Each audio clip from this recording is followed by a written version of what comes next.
Então, pessoal, boa noite, bom dia, boa tarde, de onde você estiver assistindo a gente. Estamos aqui com mais uma atividade do Espaço Aberto para a Saúde. E hoje a gente tem uma convidada muito especial, porque vai falar de um tema que é muito importante, relevante, atual, que é sobre a Sala Lilás e também sobre a prevenção da violência contra a mulher. A gente já tem 19 anos da Lei Maria da Penha e hoje a gente vai contar com a Tainá Leonardo da Silva, ela é enfermeira pelo UFRJ, ela é assessora técnica da Secretaria Municipal de Saúde do Rio de Janeiro, mestranda em saúde coletiva pelo Instituto de Medicina Social da UERJ e está aqui com a gente hoje trazendo as experiências dela sobre essas atividades, no combate à violência contra a mulher. Muito obrigado, Tainá, a professora Cláudia, que fez o convite, a nossa vice-coordenadora aqui, que atua com a gente aqui no programa Espaço Aberto para a Saúde. Seja muito bem-vinda, a gente agradece a sua participação. Pode ficar à vontade, a palavra é sua. Olá, gente. Espero que eu possa corroborar com essa discussão, né, que é tão importante sobre a violência. Sou enfermeira, como o Jorge falou, né? Sou enfermeira pela UFRJ.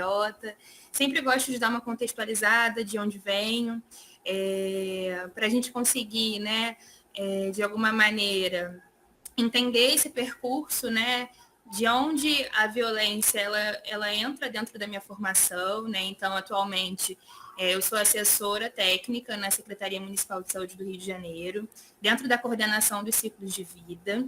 Né? Sou professora horista do curso de pós-graduação em saúde pública da Universidade Estácio de Sá. Além disso, sou professora horista também, né, da especialização em enfermagem obstétrica da UFRJ.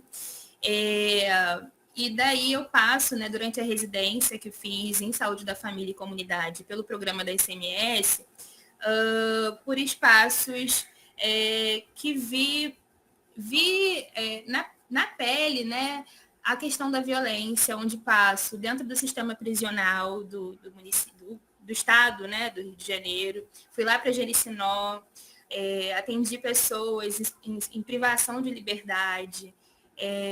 Além disso, né, passo pela maternidade, onde vejo violência obstétrica.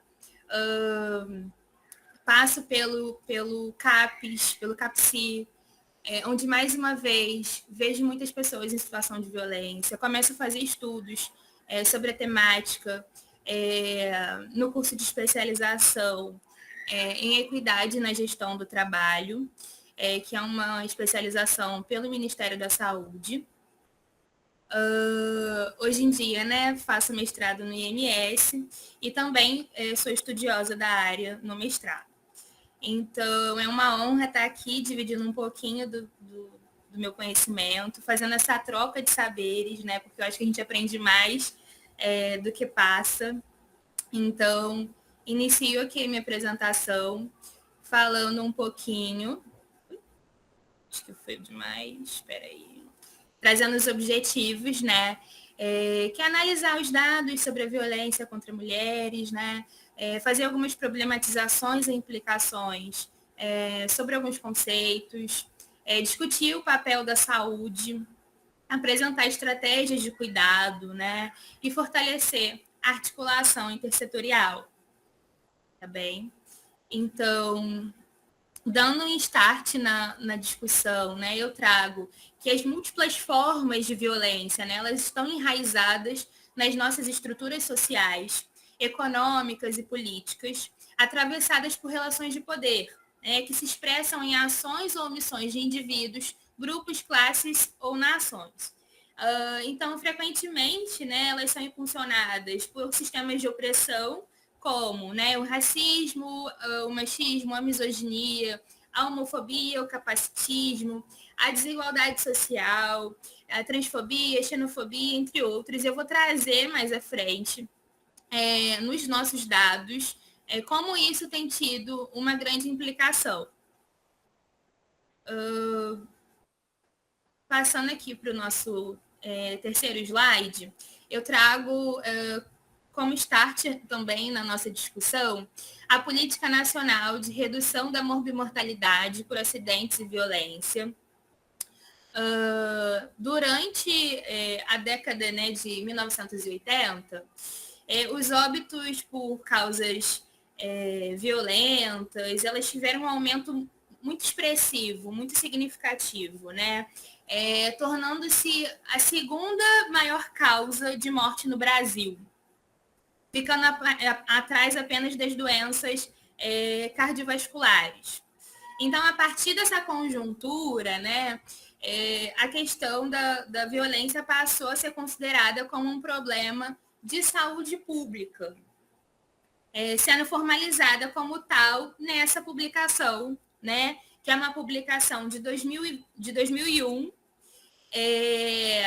e a partir dessa publicação, né, com essa política, foram criadas, né, foram implementadas a questão da notificação de violência, né, assistência interdisciplinar, intersetorial, as pessoas que sofreram acidentes e violências, né?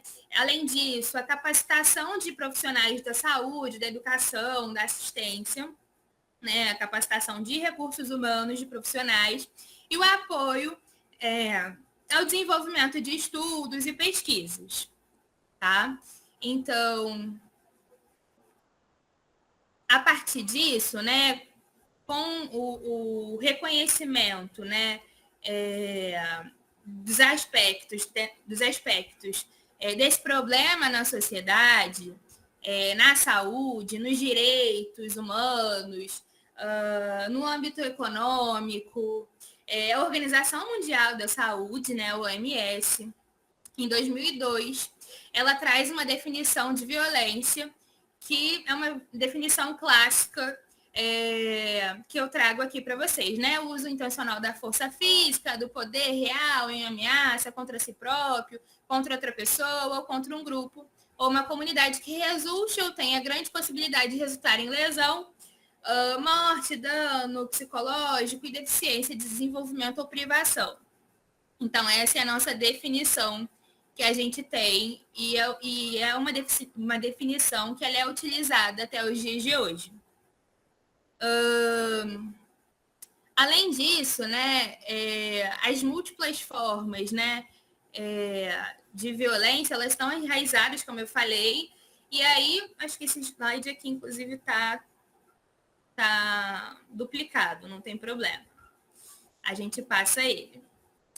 Então, né, para fortalecer essa política, foi criado um sistema de vigilância de violências e acidentes, né, em serviços sentinela, pela portaria, né, 1356 de 2006, composto pela vigilância contínua dos dados computados pelo SINAM e pela vigilância sentinela, isso lá em 2006, né? E aí, a partir disso, começa-se a pensar nessa questão da vigilância dessas notificações. Em 2011, né, houve uma modificação desse nome, desse sistema, né, de vigilância, dando o nome de Vigilância de Violências e Acidentes, que é o VIVA, né? E aí os agravos monitorados, né, eles foram incluídos nas notificações de violência compulsória de todos os serviços de saúde, né? Isso a âmbito nacional, tá? Marcando sua obrigatoriedade, né, dessa notificação que eu vou falar um pouquinho mais à frente. E aí, no ano de 2015, a Secretaria de Vigilância em Saúde, ela publica esse instrutivo, que é o instrutivo VIVA, que recomendo muitíssimo a leitura, que é um instrutivo de notificação de violência interpessoal e autoprovocada, que ela orienta, né, os profissionais notificadores no preenchimento qualificado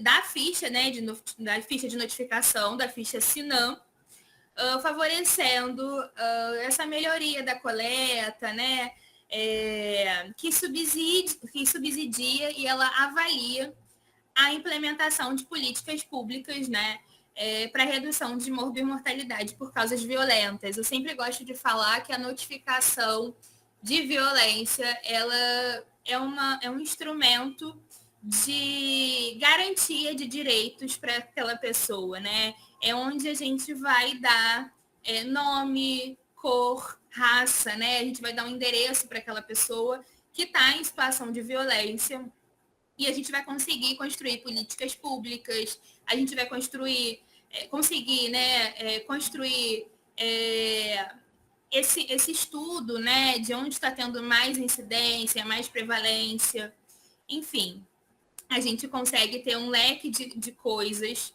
a partir dessa implementação, né, dessa política, tá? Então, trago aqui também esse slide para a gente refletir um pouquinho, né, sobre o nosso fazer enquanto profissionais de saúde, comprometidos, né, com a qualidade da nossa assistência. Por quê, né? Porque a gente precisa refletir, de fato, o reconhecimento da autonomia da mulher e da necessidade de respeito, né, a sua trajetória, as suas escolhas. Então, eu coloco aqui, né, a questão, né, da gente trazer uma provocação do que a Política Nacional de Enfrentamento à Violência contra as Mulheres propõe, que é o termo, né, mulher em situação de violência, né, em vez da vítima de violência, né? Então, o termo, né, em situação de, ela é utilizado no lugar de vítima, visto que essa condição de vítima pode ser paralisante e reforçar uma representação da mulher como passiva e dependente. Então, aproveito esse espaço aqui, né, que acaba sendo um espaço acadêmico, para a gente conseguir também refletir nesse fazer, né, para a gente não apenas acabar reproduzindo esses tipos de conceitos, de denominações que possam, de alguma maneira, ir contra, né, essa possibilidade de mudança. Tá? Então, eu acho que é uma coisa válida para a gente refletir.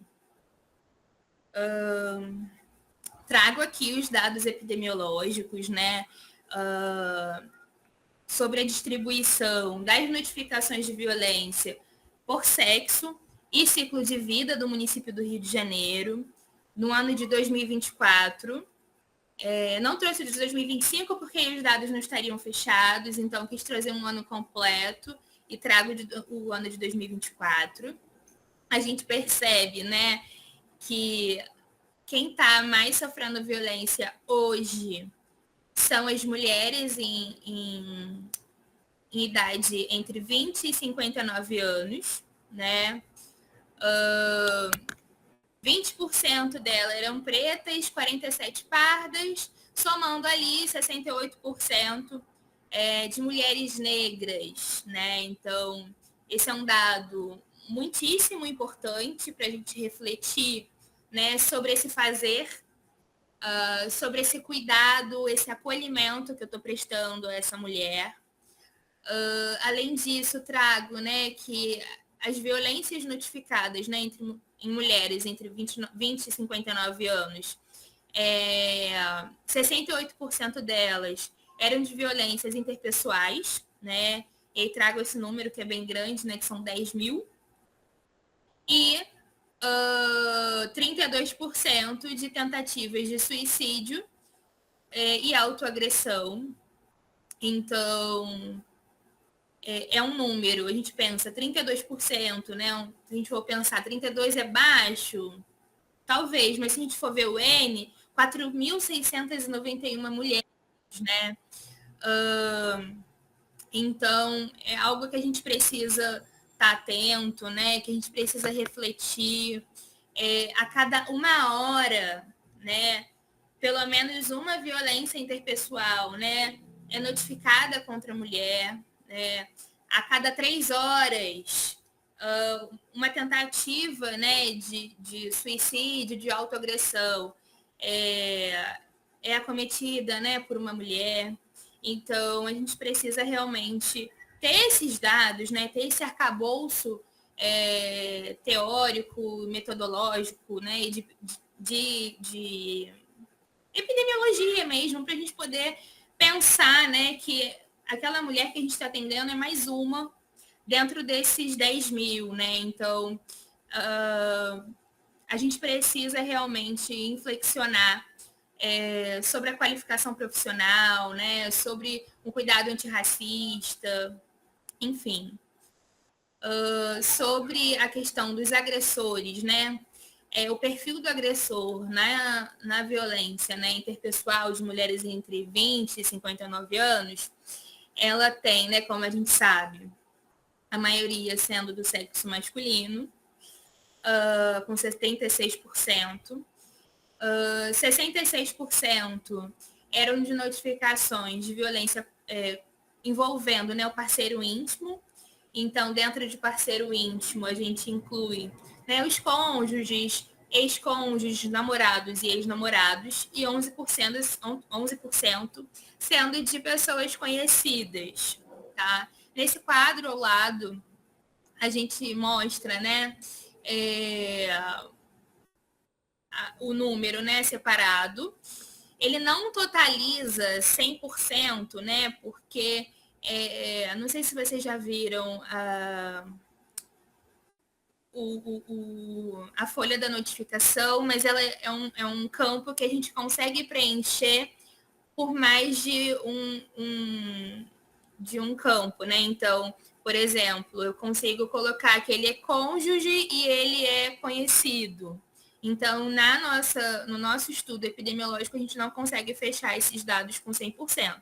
O que a gente consegue inferir é que 66% são parceiros íntimos, né? E a gente tem ali o N de 10 mil, a gente faz o cálculo a partir do provável autor da violência sobre esse número de 10 mil, tá? Só para a título de curiosidade, quem tiver interesse de fazer o cálculo depois, de ver ali, cruzar outros tipos de perfil, tá? Outro dado aqui muito importante que trago é a questão da distribuição das notificações de violência, né, por ano de notificação. A gente vê ali que, né, em 2020, 2021, tiveram um número um pouco mais abaixo do que o esperado, né? A gente teve ali a pandemia, o aumento da violência e da subnotificação, ela é vista em diversos estudos sobre a temática, né? Em 2022, 23 e 24, a gente vê que já tem um aumento exponencial, tá? Isso realmente é um reflexo do que a gente viveu na pandemia.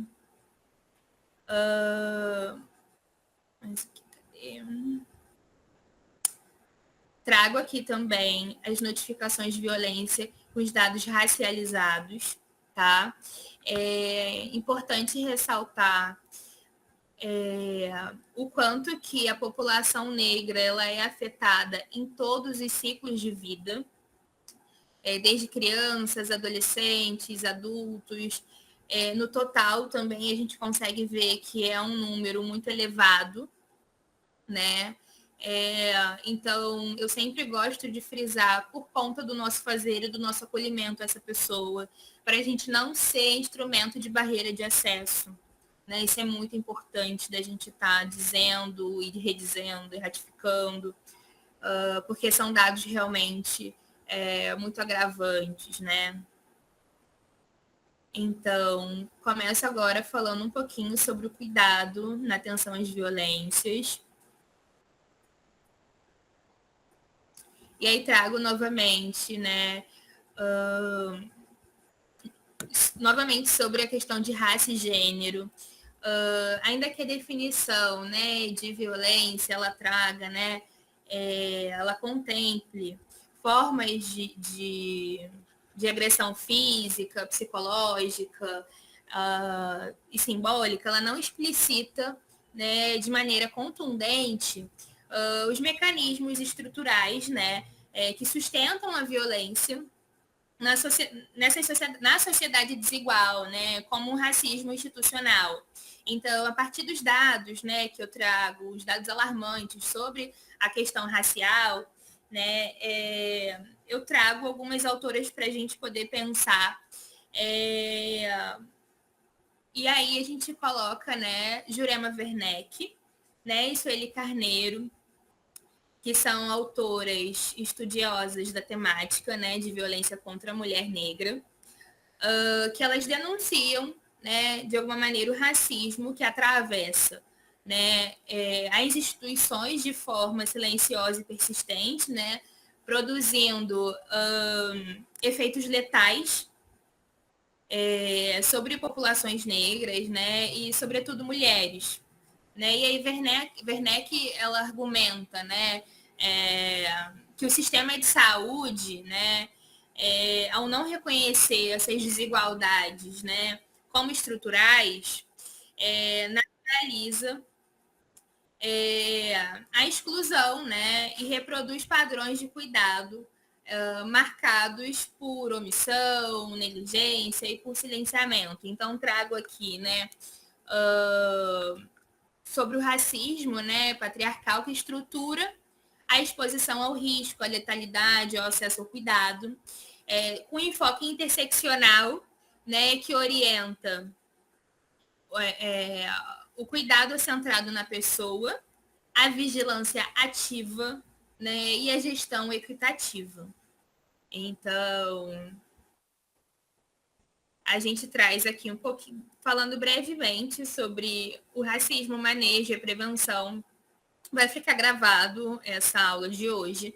Não vou ter tempo da gente esmiuçando, né, cada item desse, mas quero deixar muito que registrado, né, a questão desse acolhimento, desse cuidado antirracista, da gente promover, né, esse entendimento mútuo, incentivar espaços de educação permanente, sensibilização dos profissionais e usuários, porque de fato são essas mulheres que estão sofrendo, são essas mulheres que estão morrendo, né? Então é algo ali que a gente precisa pensar. Para além disso, coloco aqui um slide de prevenção, né? Mapeamento e vigilância dos casos de violência do território, com acolhimento e apoio, educação e saúde, tudo que eu já vinha trazendo, né? E uma coisa interessante, né, trazer é sobre o empoderamento econômico e social das mulheres. Nas salas da Mulher Carioca no Rio de Janeiro, a gente tem ações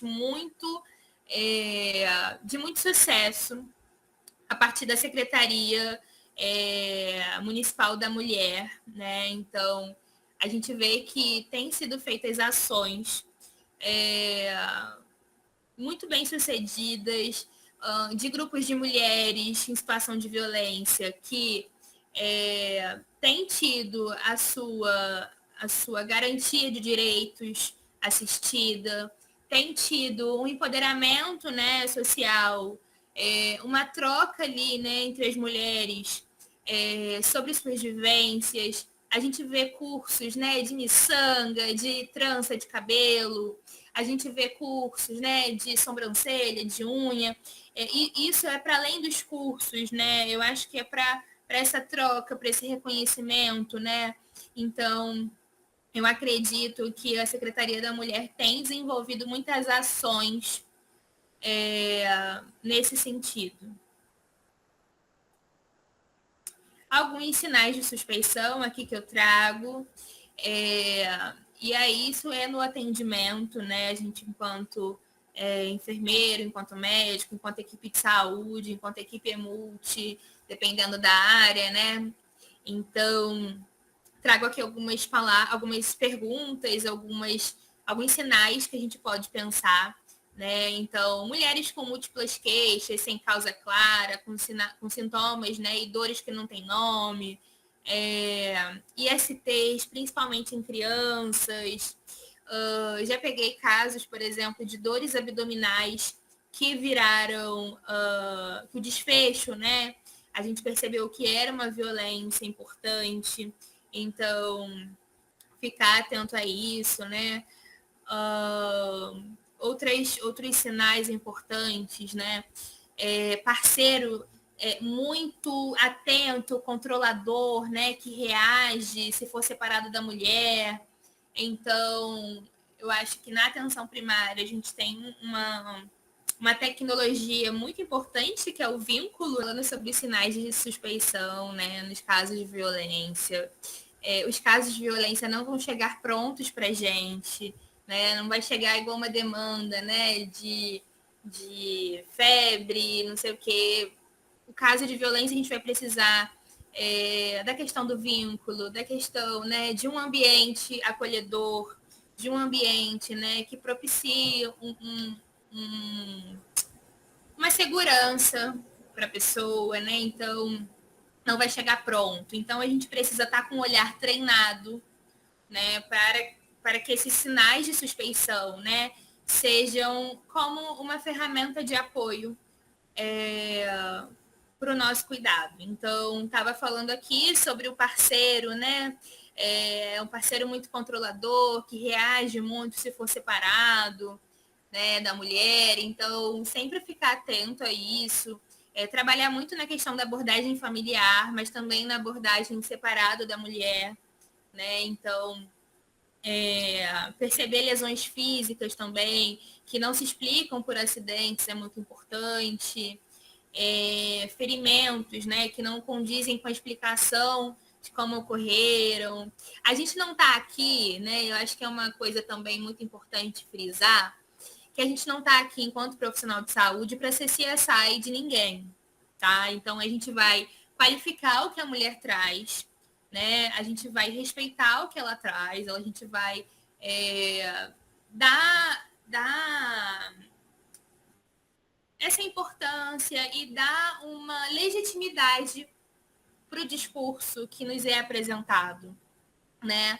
Mas a gente também, como profissional de saúde, a gente sempre vai ficar com aquela pulguinha atrás da orelha nesses casos, né? Entendendo todo o nosso cenário epidemiológico, entendendo os territórios, né? Principalmente aqui do município, não sei se tem alguém de fora, mas principalmente aqui no município do Rio de Janeiro, que a gente sabe, né, que existem, né, territórios que são altamente violentos, né, com atores sociais que às vezes determinam quem é que pode ser atendido, quem é que não pode ser atendido. Então, eu acho que é um dever nosso ter esse olhar, né? Aqui eu trago algumas perguntas úteis, né? Isso aqui não é uma receita de bolo, não estou aqui para trazer uma receita de bolo para vocês, mas para a gente poder. Ai, acho que voltou, peraí. Tinha uma imagem aqui, mas tudo bem.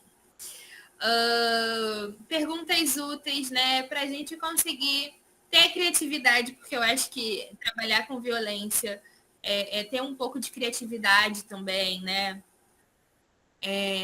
Então, trago aqui uma pergunta que seria: mulheres com problemas de saúde ou queixas parecidas com as suas, né? Muitas vezes têm problema de uma outra ordem em casa, né? A gente tem abordado isso aqui na unidade, né? Tá tudo bem na sua casa? Tá tudo bem com seu parceiro, né? A gente não vai utilizar todas essas perguntas, né? Mas a gente vai escolher uma dependendo do contexto, dependendo do que foi me apresentado. Você acha que os problemas da sua casa estão afetando sua saúde? Né? Como é que está seu sono? Como é que está a sua vida sexual? Né? E aí a gente indo pelo caminho da saúde, né? Você se sente com medo? Enfim, tem várias perguntas. Eu coloquei aqui pouquíssimas, mas tem várias perguntas que a gente pode ir fazendo para conseguir utilizar a tecnologia do vínculo para a gente conseguir ter esse cuidado, né? Não vai ser de primeira que ela vai falar, a gente vai pensar, né? No intervalo de consulta, de repente, um pouco menor, né, no próximo atendimento. Se for na atenção primária, não sei se tem alguém aqui da atenção primária, mas é importante falar sobre as tecnologias que a gente tem na saúde, né? Na visita domiciliar, né? Para a gente poder pensar num PTS, né? Num projeto terapêutico singular. Enfim, eu tenho um caso que eu trabalhei no ano passado, nesse caso, quando eu era do CAMI, que é o Centro de Atenção Multidisciplinar Integrado, que é um centro que eu vou falar um pouquinho mais à frente. Mas era um caso de uma mulher idosa já, uma mulher que veio de Portugal, uma mulher portuguesa. Ela veio para casar, tá? Ela veio para casar aqui no Brasil com um brasileiro, né, obviamente. E ela vivia em cárcere há mais de 30 anos. E até hoje a gente ainda não conseguiu resolver de fato essa questão, né? E a gente consegue avançar muito em algumas coisas, aí volta, e aí ela se arrepende, e, enfim, são N fatores. A violência, ela, como eu disse, né, não é uma receita de bolo. A gente tem que estar preparado, né? Com essas situações que nem sempre vai ter solução, ou nem sempre vai ter algo tão positivo como a gente pensa, né? Como a gente espera. Então a gente tem que lidar muito bem com as nossas expectativas, né? Eu vou dizer um pouco mais à frente sobre isso, mas eu gosto de trazer esse exemplo para elucidar um pouquinho que nem sempre a gente vai ter um grande sucesso num caso, né? Eu tenho N casos que a gente trabalha, a equipe ainda está trabalhando há anos sobre isso, né? Então, não vai ser de um dia para a noite que a gente vai conseguir resolver, então tem que ter paciência, tem que ter, né, enfim, várias ferramentas, saber que a gente não consegue trabalhar sozinho também, que a gente precisa trabalhar, né, em equipe, né, dividindo, junto com a rede intersetorial, enfim.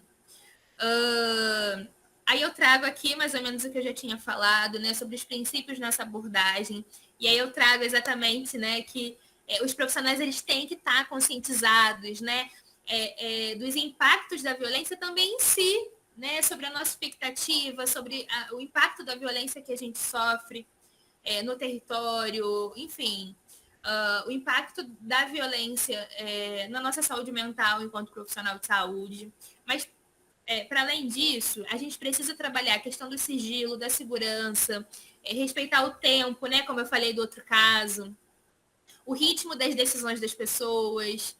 Tem casos que às vezes a gente articula tudo, articula abrigamento, seguro, sigiloso, articula tudo, não sei o que, e a mulher desiste.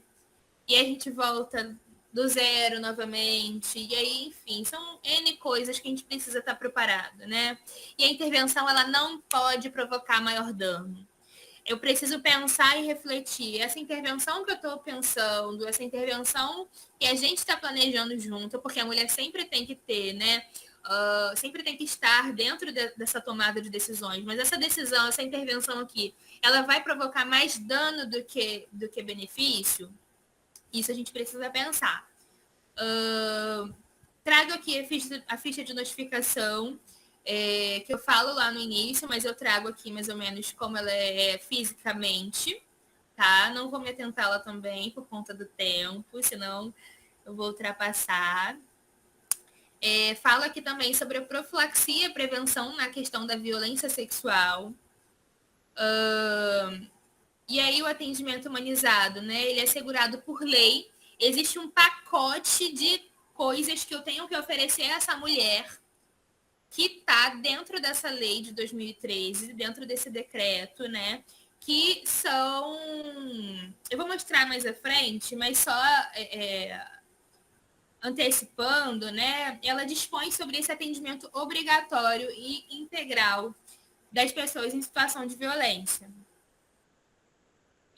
A prevenção, né, de STs na violência sexual, a prevalência, né, ela é uma prevalência elevada, tá? Então, o risco de infecção depende de várias variáveis. A gente precisa ser muito rápido no início da profilaxia, tá? Trago aqui, né, que a profilaxia, né, das ISTs não virais, ela está super indicada, como eu disse, independente, né, da presença ou da gravidade, né, de lesões físicas ou da idade. Trago aqui, né, que gonorreia, sífilis, infecção por clamídia, tricomoníase e cancroide podem ser prevenidas com o uso de medicamentos, eu vou mostrar.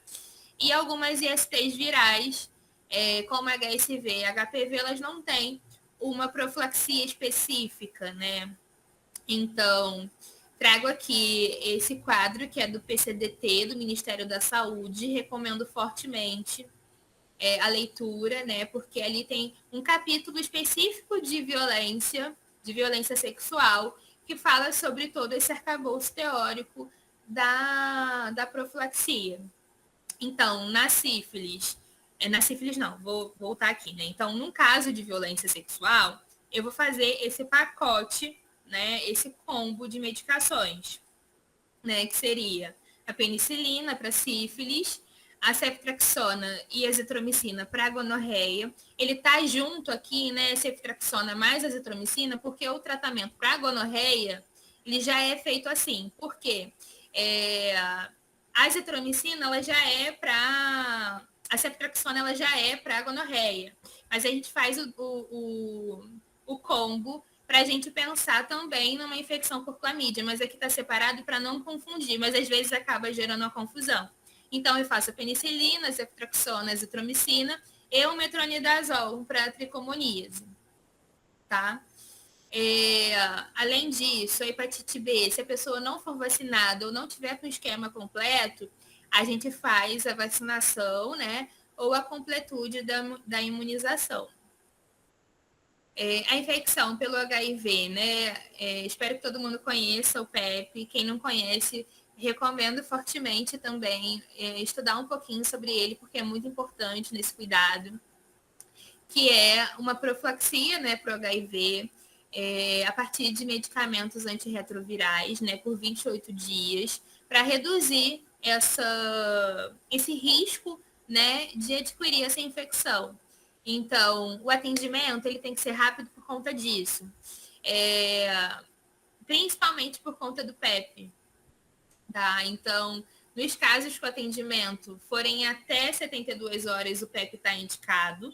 Se o atendimento for depois de 72 horas, a gente já não faz mais o PEP. Então, a gente precisa, né, ter uma articulação muito bem feita nos serviços. Então, já aconteceu casos de, por exemplo, a pessoa ser atendida numa UPA específica, ter sido feita a notificação, o serviço de notificação ter entendido que aquela pessoa não tinha feito a medicação, né, o PEP e todo o resto, ele só fez a notificação e o atendimento, ele não fez nenhuma medicação, e aí o serviço de vigilância entendeu isso e logo fez uma articulação junto com o serviço de saúde, que foi o CAMI na época, e a gente entrou em contato com a unidade de saúde dele e a gente chama essa pessoa para poder fazer a medicação em tempo oportuno, né? Então a gente vê que diversos serviços de saúde se comunicam para a gente conseguir não deixar esses casos passar. E esse caso que conto aqui para vocês era um caso de um menino de 12 anos que tinha sofrido violência sexual e no serviço não tinha sido ofertado a ele essa profilaxia. Então, a gente, enquanto gestor, enquanto profissional da saúde, a gente precisa estar muito atento, né, a todo esse arcabouço para a gente conseguir oferecer uma assistência de qualidade, né? E mais do que isso, garantir de fato, né, o direito daquele menino, daquela família, né? Imagina um menino de 12 anos com HIV, por exemplo. Eu acho que é uma coisa muito grave, mas uma coisa que a gente consegue resolver com a profilaxia. Então, muito importante a gente falar sobre isso. A realização de testes rápidos, que todo mundo eu espero que saiba. São os testes rápidos para HIV, sífilis, hepatite B e C que a gente faz. faz no dia e faz 30 dias depois, e aí depois a gente vai continuando acompanhando aquela pessoa. A vacinação do HPV também está incluída nesse pacote de cuidado, né? Pessoas em situação de violência sexual, né, entre 9 e 45 anos, elas são um grupo prioritário para essa vacinação, né, no Brasil. E aí a dose, só vai mudar a dose de acordo com a data, né? 2 doses para entre 9 e 14 anos e 3 doses para entre 15 e 45 anos. Ok? Então, situações que envolvem a gravidez, a gente vai tentar oferecer, né, a maior quantidade de informações para essa pessoa, para ela estar munida de informações mesmo para conseguir fazer uma decisão, né, se é ali cabível, uma decisão consciente, né? Então é importante que o profissional ele não esteja deixa o julgamento, se existir, deixa o julgamento do lado de fora do atendimento. E ali a gente ofereça, de fato, tudo que tem disponível na rede. E aí eu trago aqui, né, o método para anticoncepção, que a gente conhece, né, o método de emergência, que são os comprimidos que a gente faz, né, e aí entender que a eficácia dele também vai ser maior quanto mais rápida for feita. Então, se a gente conseguir fazer o método de anticoncepção, né, de emergência, ótimo, maravilhoso. Mas em outras situações a gente vai precisar orientar sobre a questão, né, do abortamento, né, que é permitido quando a gravidez, né, ela é resultado de estupro, né, em situações também de adoção. Então a gente precisa ofertar o quê, né? Tanto a manutenção da gravidez, sim, não, o que a mulher pensa sobre isso? A gente precisa ofertar a questão do abortamento, porque às vezes para ela é algo urgente, né? E a gente também precisa ofertar a questão da situação de adoção. Então, essas são as 3 principais situações que a gente vê e que a gente também precisa ter munição de informação para poder qualificar esse atendimento. Aqui é o pacote que eu falo lá no início do cuidado, é um pacote que ele vai desde o acolhimento até a realização da anamnese, até a dispensação e administração dos medicamentos e profilaxias, a orientação às pessoas, né? O preenchimento da ficha de notificação, o atendimento e acompanhamento, né? Clínico e psicossocial também é garantido por lei, né? E algumas experiências do município do Rio de Janeiro, que é o município onde eu trabalho. Trago o Monitor Carioca, que é uma ferramenta, né, que concentra todas as notificações de violência, desde a saúde pública à saúde privada. Uma coisa que acontece muito, né, na questão da violência, é que ela é muito transicional. Por quê? Eu moro na Ilha do Governador, por exemplo. Se alguém que mora aqui na Ilha do Governador não quer fazer o atendimento próximo à sua casa, ela vai lá na Barra da Tijuca, lá no Lourenço Jorge, fazer o seu atendimento para que naquela região, nessa região aqui, ela não seja de alguma maneira exposta, né? Às vezes conhece alguém que trabalha lá, enfim.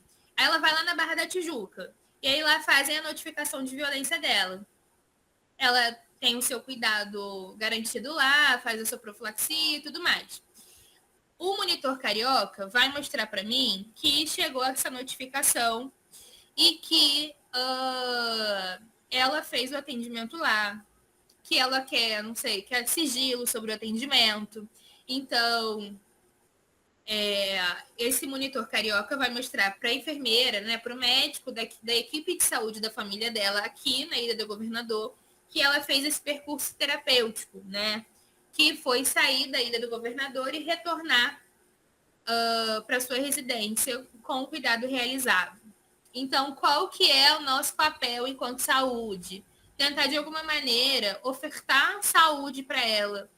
Não, quando eu falo muito de sigilo, é exatamente por isso, né?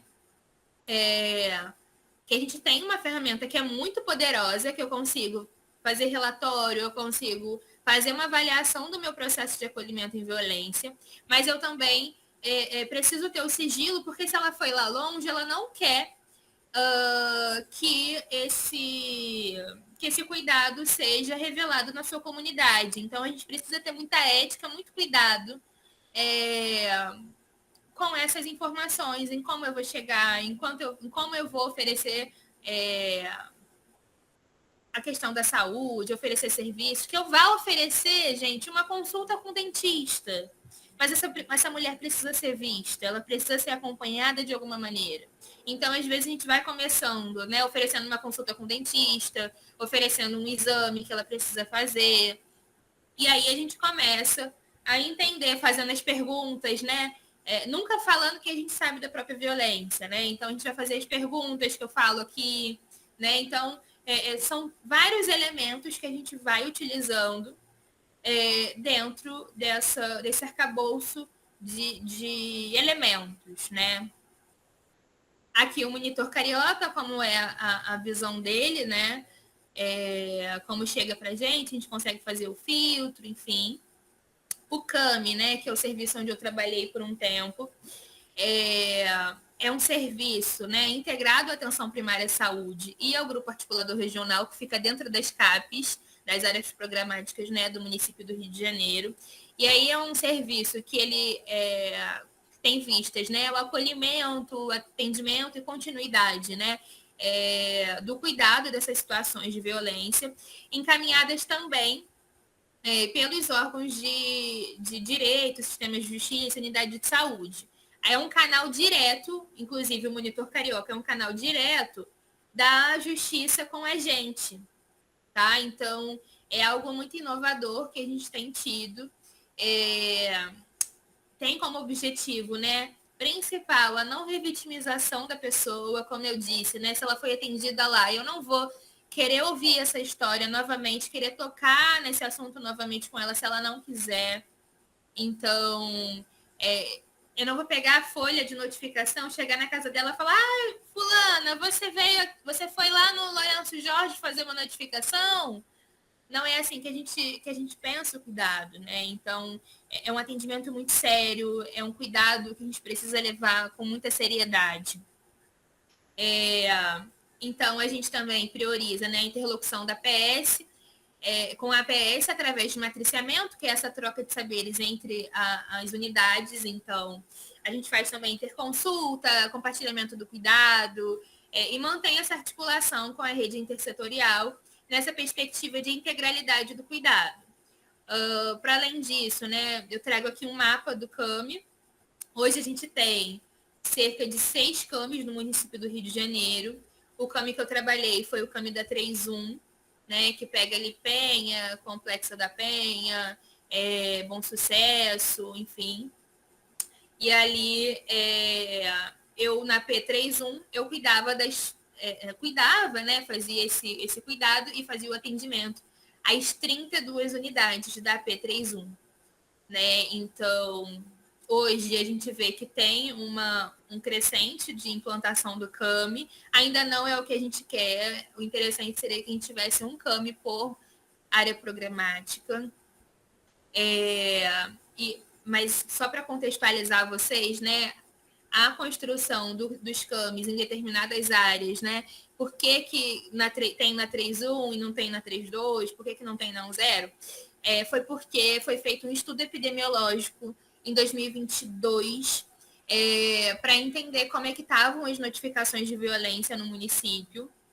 E a partir desse estudo epidemiológico, a gente elenca quais eram as áreas programáticas que tinham maior incidência e prevalência de violência. Então, a primeira, né, foi lá na 5.3, se não me engano, seguido da 5.2, 3.1. Tem uma lista depois nos documentos oficiais que mostra como isso foi construído.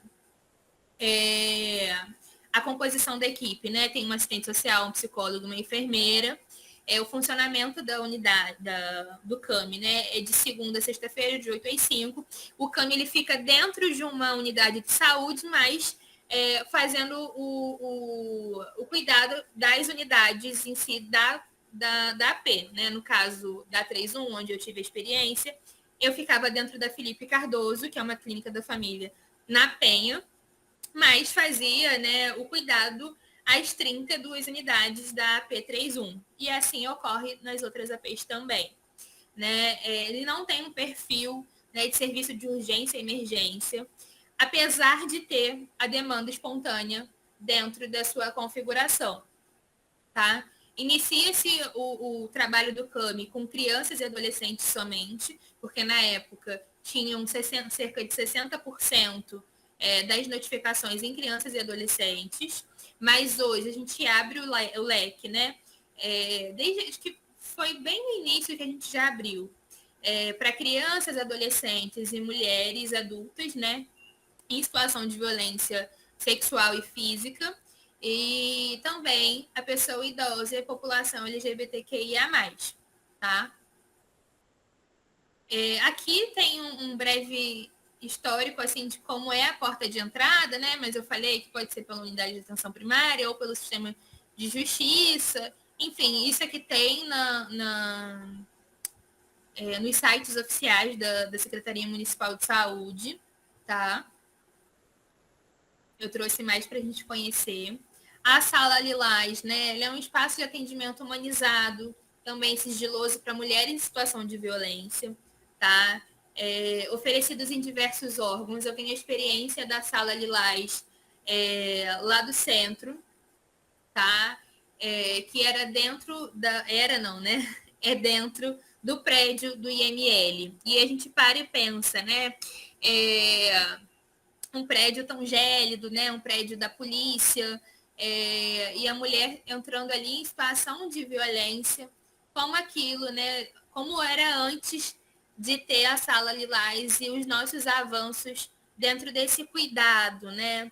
Então, o nome Sala Lilás, né, vem de agosto lilás, né? Inclusive, vim com uma blusa lilás para a gente conseguir também trazer essa comemoração, porque é com muito orgulho que a gente fala, né, dessa sala. É uma campanha de conscientização, né, coincidindo, né, com a promulgação da Lei Maria da Penha, né, e a criação desses espaços, né, seguros, privativos, né, de acolhimento a essas pessoas. E a cor lilás, né, ela foi escolhida para simbolizar esse movimento de luta, né? Eu tenho diversas blusas lilás, inclusive, por conta dos eventos. É muito importante a gente dar representação. Parece bobo, né? Mas eu acho que é muito importante a gente dar representatividade para essa causa, para essas questões, né? Da luz realmente, né? A essa problemática que ainda é muito incidente, né? Como vocês viram lá desde os dados epidemiológicos.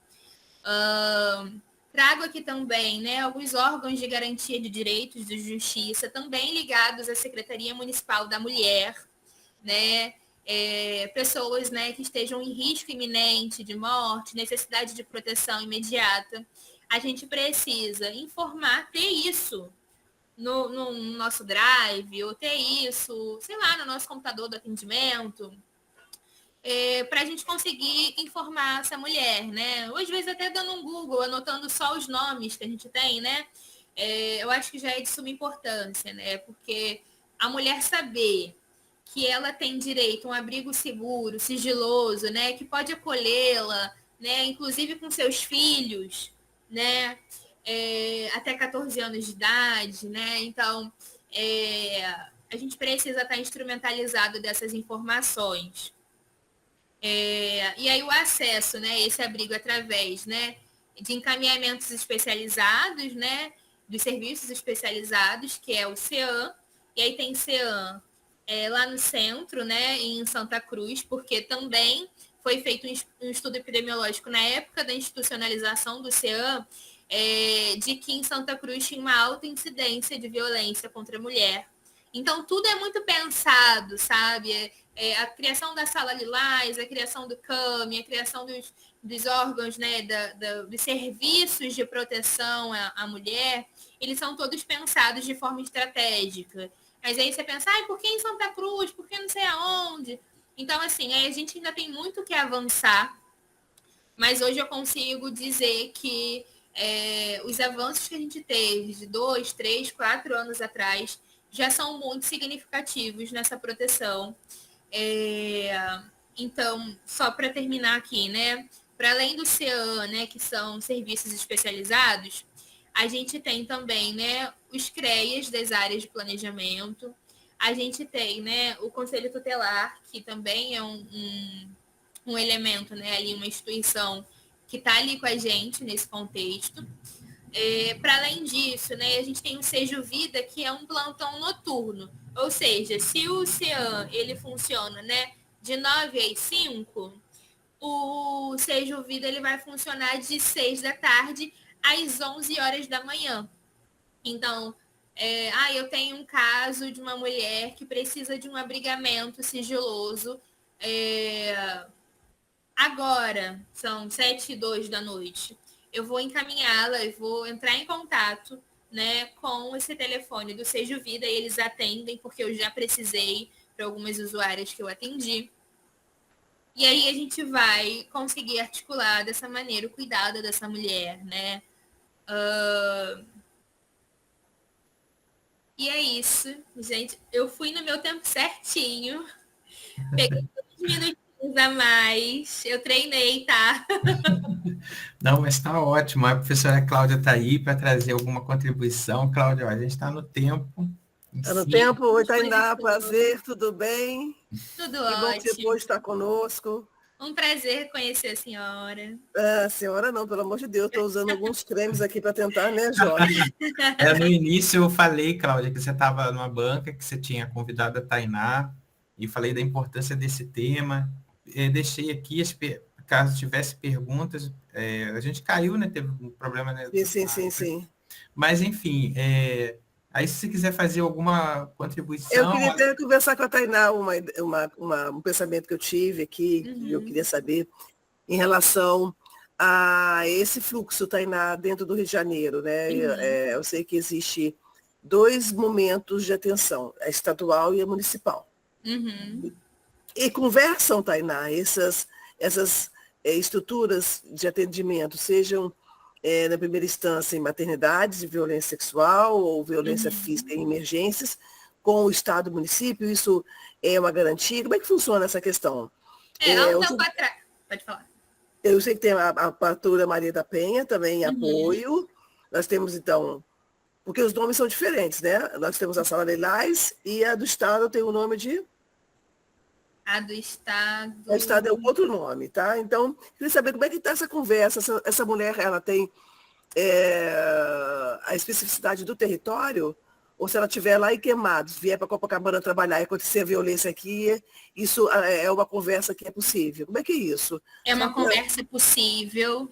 Inclusive, quando eu trabalhei no CAMI da 31, a gente tinha uma usuária que era de Nova Iguaçu, por exemplo, né? Então, a gente vai, o CAMI, né, que é um serviço de atendimento a essas mulheres, ele vai receber demanda espontânea se ele for da 31, se ele for da 32, se ele for de qualquer território, porque ela tem direito respaldado por lei que ela precisa do atendimento em qualquer lugar que ela esteja, né? Então, essas pactuações, elas são feitas e elas são... a gente sempre tenta, né, ratificar isso para os profissionais, né, para que esse direito seja de fato, né, realizado, né, e cumprido e garantido. E, né, no caso dessa, vou usar esse exemplo, né, para a gente conseguir entender e construir essa narrativa desse percurso terapêutico dessa mulher, né, eu atendia, né, junto com a equipe do CAMI, que era uma psicóloga assistente social, a gente atendia essa mulher porque inicialmente ela morava na Penha e aí foi morar em Nova Iguaçu por conta da questão da violência, exatamente. E aí, se a gente for ver, né, os manuais, eles dizem, Se ela mudou para Nova Iguaçu, o cuidado fica para Nova Iguaçu. Mas não é bem assim quando a gente fala de violência, porque a gente pensa na questão da não revitimização. Então, se ela compartilha comigo, né, a questão, né, do que ela sofreu, do que ela está passando e tudo mais, a gente vai tentar ali responder as necessidades de saúde dela, entendendo as demandas, né? Se ela precisar de teste rápido, se ela precisar de atendimento clínico, a gente vai garantir aquele cuidado àquela mulher. E o que a gente fez com essa que eu tô relatando foi que a gente acompanhou ela por um bom momento, assim, alguns meses, né? Que os primeiros meses são os meses mais críticos. E ao longo do tempo, inclusive na época, foi uma época que na CAP 31 a gente tinha Uber institucional. Hoje em dia não tem mais. Mas antigamente tinha esse Uber institucional e a gente conseguia garantir para ela Uber de Nova Iguaçu até a Penha. Entendeu? Então, ao passo que foi passando, né, que foi passando o tempo e tudo mais, a gente também entendeu que era importante que, né, os serviços de Nova Iguaçu também estivessem, de alguma maneira, né, cientes do que estivesse acontecendo, visto que essa mulher poderia ter algum quadro de crise, algum quadro, né, de alguma situação que fugiria, né, o nosso horário de funcionamento. Então, a gente foi fazendo, né, a gente foi em contato, né, com Nova Iguaçu, conseguimos essa articulação com esse município, fizemos algumas reuniões de matriciamento, né, algumas reuniões de discussão de caso. A gente conseguiu sensibilizar o serviço para que continuasse o atendimento dela. Ela continuou tendo atendimento com a gente por um tempo. E aí ela foi indo para conhecer o serviço de Nova Iguaçu e depois ela gostou muito porque era perto da casa dela, porque ela já tinha feito vínculo com as outras profissionais. E aí, de alguma maneira, a gente conseguiu fazer essa transição do cuidado de uma forma segura, de uma forma respeitosa e de uma forma em rede, né? Então, eu acho que a potencialidade do nosso trabalho, né, tá nessa construção de rede que é feita por pessoas, né? Então, eu acho que tanto esse compartilhamento com o Estado, quanto com os outros municípios, ela é feita, porque acaba que, quando a gente fala da temática de violência, né, a gente tem uma sensibilização maior de clínica que ela tá acessando, unidade de pronto atendimento que ela vai. Então, assim, a gente tem conseguido bancar essa garantia desse acesso a ela, independente onde essa mulher esteja. Isso é muito importante. Obrigada, Tainá, por esse esclarecimento, que eu tinha dúvida, né, dessas comunicações, que a gente sabe que é difícil. Sim. Os órgãos se comunicarem, fica uma coisa muito dividida e as pessoas ficam fragmentadas nesses espaços. Só uma pergunta, assim, tá, Jorge? Eu já estou fechando. Em relação à questão da enfermagem propriamente dita em todo esse âmbito, né? Desde a atenção primária até as emergências. Aqui no Rio tem a casa-abrigo para elas, ou ainda não tem? Tem enfermagem inserida ou não tem enfermagem? Não tem. Não tem enfermagem inserida. A enfermagem, a enfermeira, quem estiver atendendo dentro da equipe de enfermagem, tem autonomia para encaminhamentos? A gente tem enfermeiras, né, dentro da sala Lilás, por exemplo. Sim. A gente tem enfermeiras, né, dentro dos serviços do CAMI, né, que são esses serviços que eu falei. E a gente tem qualquer profissional de saúde hoje, independente da categoria, tá? Ele consegue fazer o encaminhamento para esses serviços. Te respondi? Respondeu. E só para fechar, Tainá, que eu sou faladeira e fico perguntando. Eu adoro falar também, vamos aqui. Já vi, adorei. Deixa eu te falar. E a enfermagem forense? Você falou que a gente não é CSI, mas um preparo, uma perspectiva de capacitação seria importante para casos velados, casos... Isso é uma polêmica. Isso é uma polêmica. Eu vou gostar de responder essa, porque o que acontece? Uma coisa que a gente precisa frisar muito, né? É que dentro da saúde, E é uma coisa que a gente vem construindo, né? Agora a gente está escrevendo um outro manual sobre a violência. Mas dentro da saúde, a gente precisa ratificar, né, que o nosso papel é o cuidado, né? A segurança da mulher, esse atendimento, esse cuidado longitudinal. Ponto. Quando essa questão, né, de vestígios, nos manuais atuais, no manual, acho que de 2001, ainda fala sobre a questão de utilizar vestígios no momento do pré-atendimento e tudo mais. O que a gente frisa, né, é que, por exemplo, fazendo um atendimento, né, numa clínica da família ou numa UPA da vida, a gente vai ali fazer o que está prescrito para a saúde, que é o cuidado. E a gente vai fazer um encaminhamento para essa mulher para a sala Lilás, para o ML.